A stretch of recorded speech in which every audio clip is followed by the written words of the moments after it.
नमस्कार, मैं हूं मदन राज और आप देख रहे हैं राष्ट्रीय न्यूज। हमारे साथ हैं अश्विनी सिंह। तो इनसे बात करेंगे लोकसभा चुनाव को लेकर फिलहाल क्या चल रहा है। तो अश्विनी जी, राष्ट्रीय न्यूज चैनल में आपका स्वागत है। धन्यवाद। तो अश्विनी जी, चौहान जी के आने से कैसा समीकरण अभी बदल गया है कि नहीं बदला है, क्या लग रहा है आपको? देखिए, चौहान जी के आने के बाद आप भी भली भांति अवगत हैं, इस समय पूरी तरह राजनीति जातिगत हो गई है और जातिगत राजनीति में चौहान जी आए तो कुछ वोट ज़रूर कटेगा। मैं ये नहीं कह सकता हूँ कि पूरी तरह से वोट हमारे साथ रहेगा, उसमें 10-5% वोट कटेगा। लेकिन बसपा के पास एक सीट बची हुई थी, अगर राजभर आता तभी भी कटता। राजीव राय जी को टिकट मिल गया तो हम लोग थोड़ा सा निश्चिंत हुए। उनके पार्टी से भी राजभर चाहे कोई फॉरवर्ड आ जाता तो वोट तो कटता।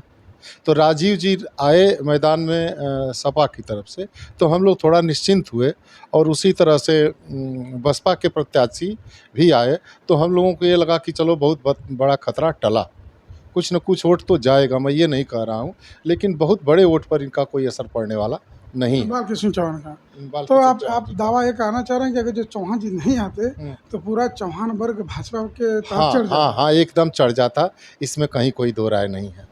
तो आप लोग का नुकसान हो रहा है, अब ये मान रहे हैं आप? नहीं, हम इसको नुकसान के रूप में इसलिए नहीं देख रहे हैं कि अगर बालकृष्ण जी नहीं आते तो मुस्लिम वोट पूरी तरह से राजीव राय जी की तरफ जाता, तो वह एक प्रमुख प्रतिद्वंदी के रूप में खड़े होते और मुस्लिम आबादी आप भली भांति अवगत हैं, मऊ में बहुत ज़्यादा है जो निर्णायक होती है, तो वो एक तरफ जाती तो हमारे लिए खतरा बड़ा दिखाई दे रहा था। लेकिन आज वह वोट बंटने की स्थिति में है और जैसे जैसे चुनाव और नज़दीक आएगा, मुस्लिम बिरादरी में दो घड़ा होगा। एक घड़ा कहेगा कि राजीव राय लड़ाई दे रहे हैं, उनको मतदान किया जाए। दूसरा घड़ा कहेगा कि नहीं, बालकृष्ण चौहान लड़ाई दे रहे हैं, उनको वोट किया जाए। और ऐसी स्थिति में मुस्लिम मतदाता बटेगा, जिसका लाभ हमको मिलना ही मिलना है। यानी आप ये करेंगे अगर जो चौहान जी नहीं आते तो राजू राय मजबूत होते और फाइट करते चुनाव? हाँ, निश्चित रूप से राजू राय, जैसे बसपा का आप 18-20% वोट खुद ही है और मुसलमान वोट किसी का निश्चित रूप से मैंने समर्थक नहीं है। वो देखता है कि बीजेपी को जो फाइट कर रहा है उसी को वोट करता है। तो ऐसी स्थिति में मुस्लिम मतदाता इस बात को लेकर के कंफ्यूज होगा कि राजीव राय लड़ रहे हैं कि बालकृष्ण चौहान लड़ रहे हैं, और वह वोट बंटने की स्थिति है।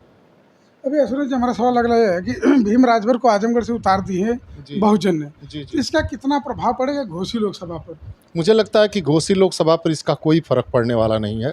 देखिए, जो भाजपा का और सुभाषपा का गठबंधन है, भाजपा का जो वोटर है वो नीतियों पर चलने वाला है, जातिगत बहुत चीज़ें नहीं होती हैं। वो भाजपा की नीतियों का समर्थक है और उन नीतियों के चलते वोट करता है। तो वहाँ कोई राजभर आ जाए, चाहे कोई मुसलमान आ जाए, चाहे कोई यादव आ जाए, बीजेपी के समर्थकों पर कोई बहुत बड़ा फ़र्क इसका नहीं पड़ता है। तो वो लोग नहीं कहना कि बहुजन के लोग कि आप यहाँ आजमगढ़ में सपोर्ट करिए तो हम मऊ में कर रहे हैं, ऐसा तो प्रभाव नहीं होगा? नहीं, देखिए, ऐसा प्रभाव बिल्कुल ही नहीं होगा, क्योंकि दो चीज़ें मैं कहना चाहता हूँ। पहली चीज़ कि माननीय ओम प्रकाश राजभर जी सन 90 से राजभर समाज को जगाने का काम कर रहे हैं। आज 34 साल हो गया है उनको उस समाज में काम करते करते, और यह निश्चित है कि सन 90 से पहले मंत्री जी जब इस समाज को जगाने के लिए अभी तैयार नहीं हुए थे, इस मतदाता को, राजभर मतदाता को कोई पूछने वाला नहीं था। कहीं यह सपा को वोट कर देता था, कहीं बसपा को वोट कर देता था, कहीं भाजपा को वोट कर देता था, कहीं निर्दल मिल गया तो उसी को वोट कर देता था। मंत्री जी खड़े हुए और उस 34 साल में उन्होंने यहाँ तक इस समाज को पहुँचाया है कि राजभर वो मतदाता अपना एकमात्र नेता मंत्री जी को मानता है। ठीक है, हमारा एक सवाल और है कि अभी नीरज शेखर जी आगे हैं। दूसरा थोड़ा और मैं बीजेपी के वोटर पर थोड़ा कमेंट करना चाहता हूँ। बीजेपी ने इस देश में काम किया है। 2014 से पहले यहाँ से गोरखपुर बनारस की जो सड़क थी, उसकी हालत यह थी कि मऊ से बनारस जाने में 5 घंटे का समय लगता था।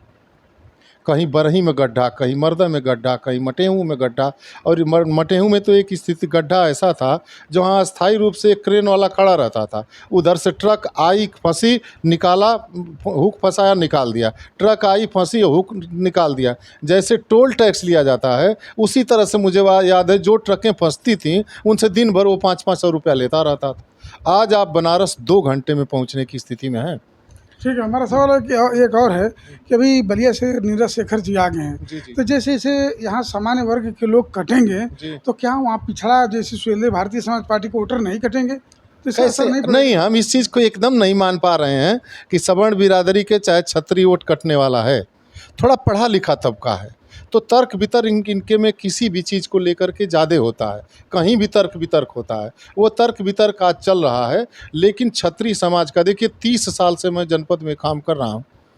30 नहीं, मुझे भी 34 साल हो गया। सन 90 में मैं आना जाना शुरू किया था अपने गांव से, और इस 34 साल में हमने यह देखा है, हमको भी अनुभव। मैं भाजपा का समर्थक और संघ का समर्थक लंबे समय तक रहा हूं। 2017 से मैं मंत्री जी का समर्थक हूं। भाजपा के प्रति भी दिल में एक अलग सम्मान का भाव सदैव बना रहता है। तो ऐसी स्थिति में जो भाजपा के मतदाता हैं तर्क वितर्क कर रहे हैं, लेकिन जैसे जैसे चुनाव नज़दीक आएगा, जैसे जैसे चुनाव कसने लगेगा, यह सारा का सारा मतदाता गठबंधन के साथ चला जाएगा और डॉक्टर अरविंद राजभर को वोट करेगा। ये चीज़ें कभी पैदा ही नहीं होंगी कि यहाँ वो हमको वोट नहीं कर रहे हैं तो वहाँ हम उनको वोट नहीं करें। चलिए ठीक है, आखिरी सवाल हमारा है कि अभी गाजीपुर से राय साहब आ गए हैं। जी, जी। जो खुद भाजपा के कार्यकर्ता कह रहे हैं कि बहुत जो बड़े नेता वही पहचानते हैं, बाकी छोटा कार्यकर्ता पहचान नहीं रहे। ऐसा है, तो क्या प्रभाव पड़ेगा? देखिए वो संघ के व्यक्ति हैं, पूरी भाजपा की एक बड़ी टीम है।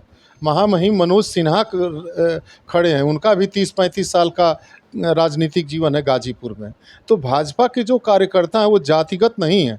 वो बताया मैंने पहले भी कि नीतियों से प्रभावित होकर के और भाजपा के कार्यक्रम और संघ के कार्यक्रम से प्रभावित होकर के उनके समर्थक हैं। वह माननीय पारस नाथ राय जी आ जाएं, चाहे मनोज सिन्हा के लड़के आ जाएं, चाहे कोई भी आ जाए, वह वोट जाना है, उसमें कोई तर्क वितर्क की जगह नहीं है। चलिए ठीक है, बताते हैं थे अश्वनी सिंह, उनका कहना है कि बाल कृष्ण चौहान नहीं आते तो थोड़ी डर थी, लेकिन उनके आने से इनको ये लग रहा है कि जो मुस्लिम मतदाता है वो कंफ्यूज हो जाएंगे कि कौन मजबूत पड़ रहा है। उसका फ़ायदा अरविंद राजभर को होगा। तो आपकी क्या राय है कमेंट बॉक्स में ज़रूर लिखिए। इसे खबरों की राज तक न्यूज़ चैनल देखते रहिए।